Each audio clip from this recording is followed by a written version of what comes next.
السلام علیکم عزیز طلباء و طالبات، آج میں آپ کے سامنے اردو کے فرسٹ ہاف پیپر کو ڈسکس کروں گا۔ آپ سب اس کو غور سے سمجھ لیجئے گا اور کوشش کیجئے گا کہ اگر کہیں کوئی غلطی ہے تو وہ غلطی دوبارہ نہ ہو، خاص طور پر انداز اور پیٹرن کے حوالے سے۔ تو آئیے ہم سب سے پہلا سوال دیکھتے ہیں۔ سوال نمبر 1، درست جواب کا انتخاب کریں۔ نمبر 1 ہے، سر سید احمد خان نے کون سا شہر بظاہر چھوڑ دیا؟ الف دکن، ب امرتسر، جیم دلی، دال علی گڑھ۔ تو بیٹا اس کی جو صحیح آپشن ہے وہ ہے جیم دلی۔ نمبر 2 ہے، قمر تقریب میں جاتے ہوئے سب سے پہلے کس کی دکان پر رکے تھے؟ الف حکیم کی دکان، ب دودھ دہی کی دکان، جیم ایک کپڑے کی دکان، دال حافظ صمد کی دکان۔ تو بیٹا اس کی جو صحیح آپشن ہے وہ ہے دال حافظ صمد کی دکان۔ نمبر 3 ہے، افسانہ سفارش خالی جگہ سے ماخوذ ہے۔ الف سب افسانے میرے، ب کپاس کا پھول، جیم چاڑے کی چاندنی، دال مٹی کا دیا۔ تو اس کی جو صحیح آپشن ہے وہ ہے ب کپاس کا پھول۔ 4 ہے، یورپ میں تصریف کی مقبولیت کس عہد تک رہی؟ الف 17ویں صدی کے آخر تک، ب 18ویں صدی کے آخر تک، جیم 19ویں صدی کے آخر تک، دال 20ویں صدی کے آخر تک۔ تو بیٹا صحیح آپشن ب ہے 18ویں صدی کے آخر تک۔ 5، گو کیسی عمدہ تبدیلیاں گورنمنٹ یا انتظام کی جامع وہ تبدیلیاں کچھ زیادہ رتبہ نہیں رکھتی؟ الف خیالی پلاؤ سے، ب خیالی باتوں سے، جیم خواب و خیال سے، دال فانوس خیال سے۔ تو بیٹا یہ جو صحیح آپشن ہے وہ ہے دال فانوس خیال سے۔ 6 ہے، تشبیہ کی بنیاد ہوتی ہے؟ الف عکس پر، ب حقیقت پر، جیم مجاز پر، دال حروف تشبیہ پر۔ بیٹا اب اگلے جو ہمارے سوالات ہیں یہ شعری ادبی اصطلاح میں سے ہیں۔ تشبیہ ادبی اصطلاح ہے تو ہم نے وہاں پڑھا تھا کہ تشبیہ کی بنیاد جو ہے وہ عکس پر، مجاز پر یا حروف تشبیہ پر نہیں ہوتی، بلکہ اس کی بنیاد کیا ہوتی ہے؟ وہ حقیقت پر ہوتی ہے۔ تو لہذا ہماری جو بے آپشن ہے وہ بالکل صحیح ہے۔ 7ویں ہے، طرفین تشبیہ 2 طرح کے ہوتے ہیں؟ حسی و عقلی، سیاسی و سماجی، حقیقی و غیر حقیقی، درست یا غلط؟ سب سے پہلے تو ہم یہ دیکھتے ہیں طرفین تشبیہ کہتے کیسے ہیں۔ طرفین تشبیہ سے مراد مشبہ اور مشبہ بھی ہی ہے۔ تو لہٰذا ہم نے وہاں لیکچر میں بیٹا پڑھ لیا تھا تفصیل کے ساتھ کلاس میں کہ جو طرفین تشبیہ مشبہ اور مشبہ بھی ہوتے ہیں یہ دونوں ہی حسی اور عقلی ہوتے ہیں۔ حس سے مراد یعنی حواس خمسہ، ہاتھ، زبان، کان، ناک اور آنکھیں اور عقل، یعنی ان 6 ذرائع سے یعنی ان کو اس کو چھوا جا سکے، مشبہ میں مشبہ بھی کو چھوا جا سکے، انہیں دیکھا جا سکے، سونگا جا سکے، چکھا جا سکے، سنا جا سکے، یا وہ عقل میں بھی آتے ہوں۔ جیسے ہم یہ کہتے ہیں پانی برف کی طرح ٹھنڈا ہے، تو دیکھیں ہم پانی کو چھو کر اس کی ٹھنڈک کو محسوس کر سکتے ہیں، اور اسی طرح برف کو بھی ہم چھو کر اس کی ٹھنڈک کا احساس کر سکتے ہیں۔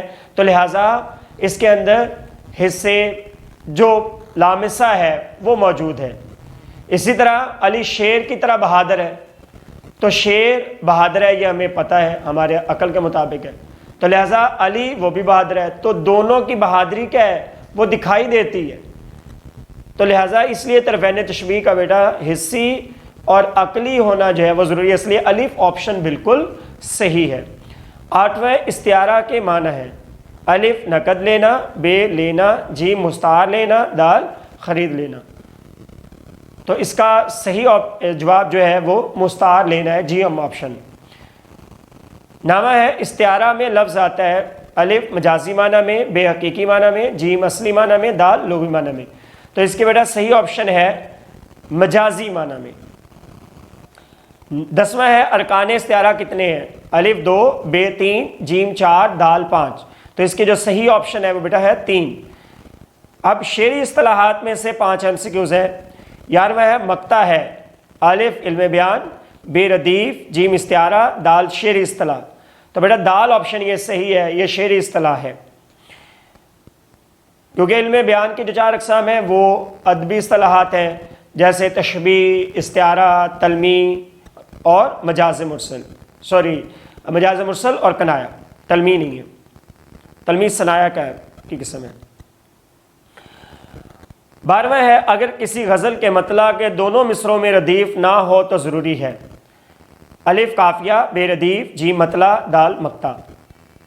بیٹا آپ سب جانتے ہیں کہ غزل کے لیے ردیف کا ہونا ضروری نہیں ہے، بس اوقات ردیف ہوتی ہے، بس اوقات ردیف نہیں ہوتی، اگر ردیف ہو تو وہ غزل مردف، اور اگر وہ ردیف نہ ہو تو وہ غزل غیر مردف ہوتی ہے۔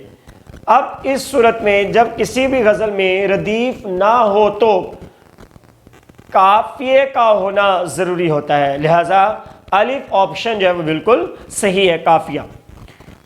13واں ہے شعری اصطلاح میں قافیہ کس نمبر پر آتا ہے؟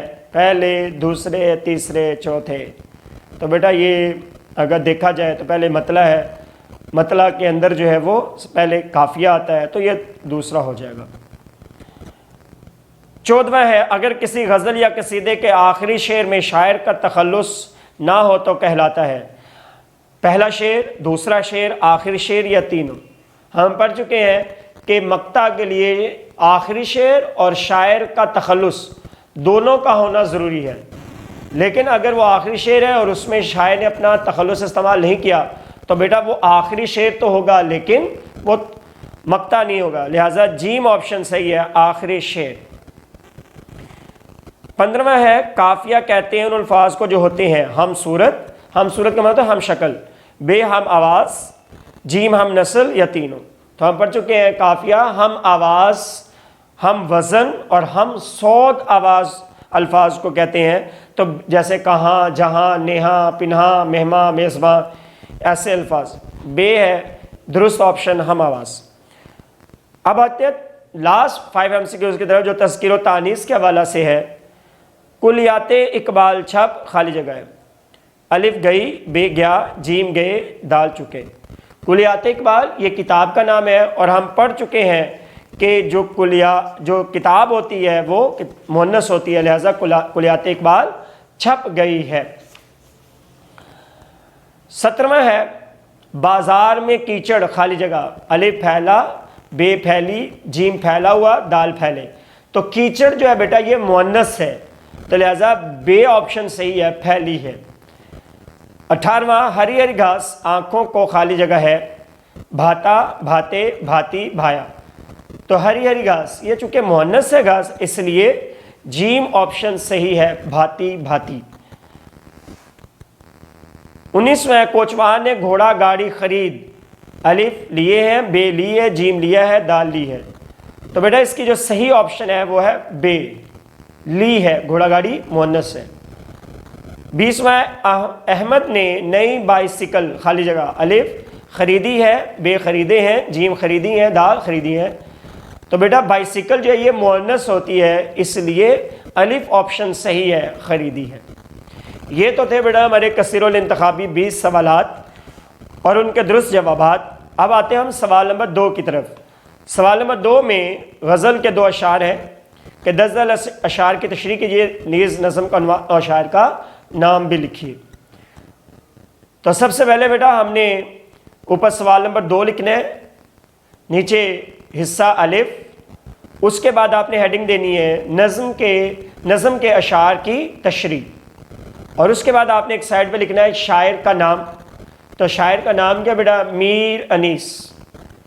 دوسری لائن میں آپ ہیڈنگ دیں گے نظم کا عنوان، تو نظم کا عنوان کیا بیٹا؟ میدان کربلا میں صبح کا منظر۔ اور اس کے اشعار ہیں وہ جوش گل، وہ نالہ مرغان خوشنوا، سردی جگر کو بخشتی تھی صبح کی ہوا، پھولوں سے سب شجر سرخ پوش تھے، تھالے بھی نخل کے سبدے گل فروش تھے۔ عزیز طلباء طالبات، اس تشریح طلب شعر میں میر انیس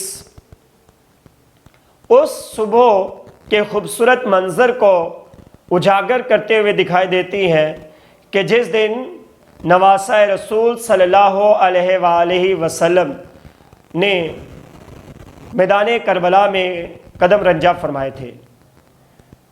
یوں تو صحرائے کربلا گرمی کی حدت اور شدت کی اماجگاہ تھے، وہاں ہر وقت تپش اور گرمی کا پھریرا رہتا تھا، اور وہاں پر گرم لو کے تھپیڑے چلتے رہتے تھے، اور وہاں اتنی شدید گرمی اور تپش ہوتی تھی، اور سورج اتنی تمازت بکھیر رہا ہوتا تھا کہ ہر شے وہاں پر جھلس جاتی تھی، نہ گھاس، نہ سبزہ، نہ ہریالی، نہ پھول، نہ پھل، نہ رونق، نہ چمک، نہ دمک، ہر طرف ویرانی، بیابانی، سنسانی اور خاموشی کا ایک عالم طاری رہتا تھا۔ لیکن آج وہ سارے کا سارا منظر تبدیل ہو چکا ہے، اور آمد نواسہ رسول صلی اللہ علیہ وآلہ وسلم کی آمد پر ہر شے خوشی کا لباس اوڑھے ہوئے ہے۔ وہاں آج گرم لو کے تپیڑے نہیں چل رہے، بلکہ باد بہاری چل رہی ہے، باد صبا چل پڑی ہے، اور باد صبا نے وہاں کی ساری گرمی اور ساری شدت اور ساری حدت اور سورج کی ساری تمازت اور اس کی تپش کو ٹھنڈک کے اندر تبدیل کر دیا ہے، اور وہاں آج ٹھنڈک کا احساس ہے، اور آسمان سے اوس نے زمین کی زرخیزی کو اس کے دامن سے نکال باہر پھینکا ہے، اور تاحد نگاہ وہاں پر سبزہ ہی سبزہ اگایا ہے، کیونکہ کھا کر اوس اور بھی سبزہ ہرا ہوا تھا، موتیوں سے دامن صحرا بھرا ہوا۔ اور وہاں پر چونکہ باد بہاری چل پڑی تھی، تو لہٰذا وہاں پر کثرت سے پھول اگائے تھے، اور عالم یہ تھا کہ پھول ہے صحرا میں یا پریاں قطار اندر قطار، اودے اودے نیلے نیلے پیلے پیلے پیرہن۔ اور آج ہر پودے پر اتنی کثرت سے پھول اگائے ہیں کہ پہلے تو سبزہ زیادہ ہوتا تھا، لیکن آج وہاں پر سرخ پھول اتنی کثرت سے اگائے ہیں کہ ایسے لگتا ہے کہ جیسے آج درختوں نے اپنا لباس تبدیل کر لیا ہے۔ آج انہوں نے سبز لباس زیب تن نہیں کیا، بلکہ شہادت امام حسین علیہ السلام کی مناسبت سے آج انہوں نے اپنا رنگ تبدیل کر لیا ہے، اور آج انہوں نے بھی سرخ لباس پہن لیا ہے، اور آج ہر درخت کے اوپر سرخ جو پھول ہیں وہ کثرت سے کھلائے ہوئے ہیں، اور وہ زمین پر گرے ہوئے ایسے ہیں کہ جیسے کوئی پھول بیچنے والا اپنی ٹوکریوں کو پھول سے بھر کر لے جا رہا ہوتا ہے۔ اسی طرح جو درختوں کی کیاریاں ہیں وہ ساری کی ساری پھولوں سے بھر چکی ہیں۔ یہ تو تھی بیٹا ان اشعار کی تشریح، اسی طرح آپ کریں گے، اور یہ کم از کم بیٹا آپ کی 4 صفحات کی تشریح جو ہے، یعنی ایک آنسر شیٹ مکمل ہونی چاہیے آپ کی، اور یہ اکٹھی تشریح کریں گے آپ۔ اس کے بعد حصہ بے ہے، درجہ اشعار کی تشریح الگ الگ کیجئے اور شاعر کا نام بھی لکھیے۔ نہ جانا کہ دنیا سے جاتا ہے کوئی، بہت دیر کی مہرباں آتے آتے، سنانے کے قابل جو تھی بات ان کو، وہی رہ گئی درمیان آتے آتے، میرے آشیاں کے تو تھے 4 تنکے، چمن اڑ گیا آندھیاں آتے آتے۔ تو بیٹا سب سے پہلے آپ سوال نمبر 2 حصہ بے، اور اس کے بعد ہیڈنگ دیں گے غزل کے اشعار کی تشریح۔ سب سے پہلے آپ شاعر کا نام لکھیں گے۔ شاعر کا نام ہے میرزا خان داغ، میرزا خان داغ۔ تو بیٹا یہ میرزا خان ہے، مرزا نہیں سے لکھنا، میم یہ رے زے الف، میرزا خان داغ۔ جی پہلا شعر، نہ جانا کہ دنیا سے جاتا ہے کوئی، بہت دیر کی مہرباں آتے آتے۔ اے میرے محبوب تو نے آنے میں بہت دیر کر دی اور تمہیں یہ احساس بھی نہیں ہوا کہ تیرا محب تجھے دیکھے بغیر ہی یہ دنیا چھوڑ کر جا رہا ہے۔ تشریح، اس تشریح طلب شعر میں میرزا خان داغ دہلوی وہ شاعر کہ جن کے نام کو اقبال نے اپنے نام کا حصہ بنایا۔ علامہ اقبال اپنے نام کے ساتھ اپنے اس استاد محترم کا نام بڑے اعزاز کے ساتھ لکھا کرتے تھے کہ محمد اقبال تلمذ داغ دہلوی۔ اور جب وہ اس دنیا سے گئے تھے تو ان کے بارے میں اقبال نے کیا خوب فرمایا تھا، آہ خالی داغ سے کاشانہ اردو ہوا، کہ آج کاشانہ اردو داغ سے خالی ہو چکا ہے۔ وہی عظیم شاعر کہ جس کے نام کو اقبال جیسے عظیم شاعر نے اپنے نام کا حصہ بنایا، وہ اس تشریح طلب شعر میں محب کی دلی خواہش کا اظہار کر رہا ہے کہ محب اپنی زندگی کے اندر جب عشق کے بیج کو بوتا ہے تو وہ یہ آس لگاتا ہے کہ اس کا محب اس کی طرف اپنی توجہ لازمی موڑے گا اور وہ اسے اپنی محبت، اپنی توجہ اور التفات سے نوازے گا۔ لیکن اسے یہ معلوم نہیں تھا کہ راہ عشق بہت سے امتحانات، آزمائش اور مصائب و آلام سے لبریز ہوتی ہے۔ یہاں پر قدم قدم پر کانٹے بچھے ہوتے ہیں جو انسان کے پاؤں اور ان کے تلووں کو زخمی کرتے ہیں، اور ہر لمحے ایک نئی آگ کی وادی ہوتی ہے اور انسان کو اس میں اترنا ہوتا ہے، اور یہ آگ کا سمندر ہوتا ہے جس میں انسان جب اترتا ہے تو اس کا جسم جھلس کر رہ جاتا ہے۔ لہٰذا یہ کیسے ہو سکتا ہے کہ اس نے کوئی خواہش کی اور اس کے اندر راہ عشق میں وہ اس کی پوری ہو جائے۔ لہٰذا وہ جس آس کو اپنے دامن میں پیدا کرتا ہے وہ ہوتی ہے وصال محبوب، اور وہ اسی آس پر ساری زندگی گزار دیتا ہے کہ شاید اس کا محبوب اس کی طرف متوجہ ہوگا اور اسے اپنے دیدار اور اپنے محبت سے نوازے گا، لیکن شاید اسے یہ معلوم نہیں تھا کہ راہ عشق یہ امتحانات اور آزمائش سے بھری ہوئی ہے، کہ محبوب انتہائی سنگ دل اور پتھر دل ہوتے ہیں، وہ کبھی بھی اپنے اس پتھر دل کو رقیق القلب ہونے کی طرف تبدیل نہیں کرتے۔ لہٰذا اب وہ انتظار کرتے کرتے وہ آخری لمحات زندگی آ جاتے ہیں، کیونکہ انتظار کے لمحات بڑے شدید ہوتے ہیں، اس لیے کہا جاتا ہے نا الانتظار اشد من الموت، اور اس کے اندر کیفیت ایسے ہوتی ہے کہ انسان ہر وقت اپنی نظروں کو راستے پر لگایا ہوتا ہے کہ شاید میرا محبوب ان راہوں پر چل کر اس کے پاس کھلے تو وہ میرا محبوب میرے سامنے ہو۔ اس لیے کسی شاعر نے کیا خوب کہا، دستک تو تیری تھی کوئی دھوکہ بھی نہیں تھا، دیکھا جو گلی میں تیرا سایہ بھی نہیں تھا۔ لیکن وہ اس آس کے ساتھ ساری زندگی گزار دیتا ہے اور اسے وصال محبوب نصیب نہیں ہوتا، اور آخر کار وہ یہ دنیا چھوڑنے کا اس کے لیے وقت آ جاتا ہے، اس کا یہ دنیا چھوڑنے کا وقت آ جاتا ہے، اور آخر کار وہ یہ کہتا ہوا دنیا سے جانا چلا جاتا ہے کہ یہ نہ تھی ہماری قسمت کہ وصال یار ہوتا، اگر اور جیتے رہتے یہی انتظار رہتا۔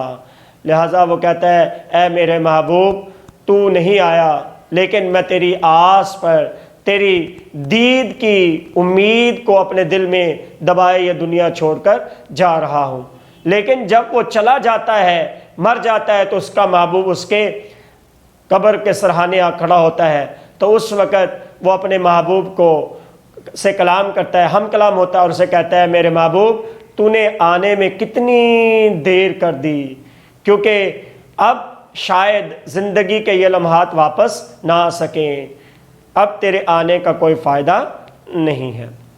دوسرا شعر ہے، سنانے کے قابل جو تھی بات ان کو وہی رہ گئی درمیان آتے آتے۔ محبوب سے ملاقات کے وقت میں اس سے حال دل نہ کہہ سکا۔ عزیز طلباء طالبات، اس تشریح طلب شعر میں شاعر اپنی دلی کیفیت کا اظہار کرتا ہے کہ عاشق جب اپنے محبوب سے ملاقات کرنے کے لیے محو سفر ہوتا ہے تو وہ اپنے دل میں اور اپنے ذہن میں بہت سے احساسات و جذبات اور خیالات کے تانے بانے بنتا ہے کہ وہ اپنے محبوب کے سامنے اپنا حال دل، اپنی کیفیت دل اور ہجر و فراق میں گزرے لمحات سے متعلق وہ اسے ایک ایک پل سے متعلق آگاہ کرے گا اور اسے بتائے گا کہ اس کے دوری میں وہ کس طرح آہ و بقا کرتا ہے، کس طرح اس کے شب و روز گزرتے ہیں اور کس طرح اس کی زندگی اجیرہ رہتی ہے اور کس طرح اس کی آنکھوں سے آنسو جاری رہتے ہیں اور کس طرح اس کا دل جو ہے وہ ماہی بے آب کی طرح تڑپتا اور سسکتا رہتا ہے۔ لیکن جب وہ ان سارے احساسات و جذبات کے ساتھ اپنے محبوب کے سامنے جاتا ہے اور محبوب کا سامنا ہوتے ہی جب وہ اس پری پیکر چہرے کو دیکھتا ہے تو اس کے ساتھ ہی وہ اس کے حسن میں ایسا محو ہوتا ہے، وہ اس کے شیریں بیاں کے سحر میں ایسا جکڑا جاتا ہے کہ پھر اسے اپنا ما فی الضمیر یاد ہی نہیں رہتا، اسے اپنا حال دل یاد ہی نہیں رہتا اور وہ بس اس کے دیدار کے اندر محو ہو جاتا ہے، اسے تکتا ہی چلا جاتا ہے، اس کی باتیں سنتا ہی چلا جاتا ہے، کیونکہ ان کی باتیں امرت جیسی کانوں میں رس گھولے، وہ بولتے جائیں ہم سنتے جائیں منہ سے کچھ نہ بھولے۔ اور تیسرا شعر ہے، میرے آشیاں کے تو تھے چار تنکے چمن اڑ گیا آندھیاں آتے آتے، کہ آندھیوں نے تو سارا باغ ہی اجاڑ دیا، میرا گھر تو ایک معمولی شے تھی۔ اس تشریح طلب شعر میں وہ باغ کا استعارہ استعمال کرتے ہیں کیونکہ مرزا خان داغ دہلوی کا تعلق دلی سے تھا اور 1857 عیسوی کی جنگ آزادی کے بعد آپ سب جانتے ہیں کہ دلی کو اجاڑ دیا گیا تھا اور اس سے پہلے بھی دلی کی حالت انتہائی نگفتہ بے تھی، تو لہٰذا اس تباہ و بربادی کو دیکھ کر وہ خون کے آنسو روتا ہے اور اسی کیفیت کا اظہار ان اشعار میں کرتا ہے کہ جیسے ایک پرندہ بڑی مشکل سے تنکا تنکا جوڑتا ہے اور اپنا آشیاں بناتا ہے، لیکن جب وہ رہنے کی باری آتی ہے تو تیز آندھیاں آتی ہیں اور اس کے گھونسلے کو تباہ و برباد کر دیتی ہیں اور وہ بیچارہ انتہائی غمزدہ ہوتا ہے اور کہتا ہے کیا اسی لیے تقدیر نے چنوائے تھے تنکے، بن جائے نشیمن تو کوئی آگ لگا دے۔ اسی طرح شاعر وہ دیکھتے ہیں کہ دل کے صرف اس طوفان بدتمیزی میں اور اس بربادی کے طوفان نے صرف مرزا خان داغ دہلوی کا گھر ہی برباد نہیں کیا بلکہ پورے کا پورا شہر ہی تباہ و برباد کر دیا ہے۔ اسی لیے کہتے ہیں نا، ان بارشوں سے دوستی اچھی نہیں فراز، کچا تیرا مکان ہے کچھ تو خیال کر۔ سوال نمبر 3 ہے، سیاق و سباق کے حوالہ سے کسی ایک جز کی تشریح کیجیے، نیز سبق و عنوان اور مصنف کا نام بھی لکھیے۔ تو بیٹا ان دونوں میں سے آپ نے ایک لکھنا ہے۔ سب سے پہلے الف، آپشن الف جو ہے حصہ اول جو ہے بیٹا یہ سبق کا عنوان ہے، اس میں ادیب کی عزت اور مصنف کا نام ہے پریم چند، اور اس کے بعد بیٹا آپ نے سیاق و سباق جو ہے وہ 8 سے 12 لائنوں پر مشتمل لکھنا ہے اور اس کے بعد آپ نے اس کی تشریح جو ہے وہ 2 صفحات کی کرنی ہے اور اس میں جو وضاحت طلب بات ہے وہ یہ کہ انسان کا اعزاز اور احترام کا تقاضا، کہ انسان عزت کا مطالبہ کیوں کرتا ہے، اس کی وجہ صرف ایک ہے کہ انسان کا خالق اللہ ہے، اور اللہ نے جو اپنے لیے چیز اپنے لیے چیز پسند کی ہے وہ کبریائی ہے، عظمت ہے، بڑا پن ہے، کہ میں اس کائنات میں سب سے بڑا ہوں۔ یہ کیسے ہو سکتا ہے کہ جو خالق اپنے لیے کبریائی چاہے اور اسی کی پیدا کردہ مخلوق کے اندر وہ احساس نہ ہو؟ جز میں کل کے اجزاء کا ہونا ضروری ہوتا ہے، جیسے درخت کل ہے اور پھل اس کا جز ہے، تو پھل کے اندر بھی درخت کا اثر ہوتا ہے۔ اسی طرح انسان کے اندر بھی چونکہ اللہ کی ذات کل ہے اور انسان جز ہے، تو لہذا جز میں کل کا اثر ہوتا ہے، اس لیے انسان عزت اور احترام پسند کرتا ہے۔ بیس ہے، یہ لیا گیا ہے سفارش سے جو کہ احمد ندیم قاسمی نے لکھا ہے۔ اسی طرح آپ 8 سے 12 لائنوں پر مشتمل اس کا سیاق و سباق لکھیں گے اور اس کے بعد آپ 2 صفحات کی بیٹا اس کی تشریح کریں گے۔ سوال نمبر 4 ہے، میر انیس کی نظم میدان کربلا میں صبح کا منظر کا خلاصہ تحریر کیجیے۔ بیٹا میدان کربلا میں صبح کا منظر، آپ نے اس کا خلاصہ جو ہے وہ 7 سے 9 لائنوں یا 10 لائنوں کے اندر آپ نے مکمل کرنا ہے، لیکن ایک بات کا خیال رکھنا ہے کہ خلاصہ لکھتے ہوئے آپ نے اپنی طرف سے کوئی شعر، کوئی آیت، کوئی حدیث، کوئی بھی حوالہ جو ہے وہ نہیں لکھنا، اور اس کو بہت زیادہ وضاحت میں نہیں لینا ہے، اس کو آپ نے خلاصے کی شکل میں ہی رہنے دینا ہے۔ والسلام، اللہ آپ سب کا حامی و ناصر ہو۔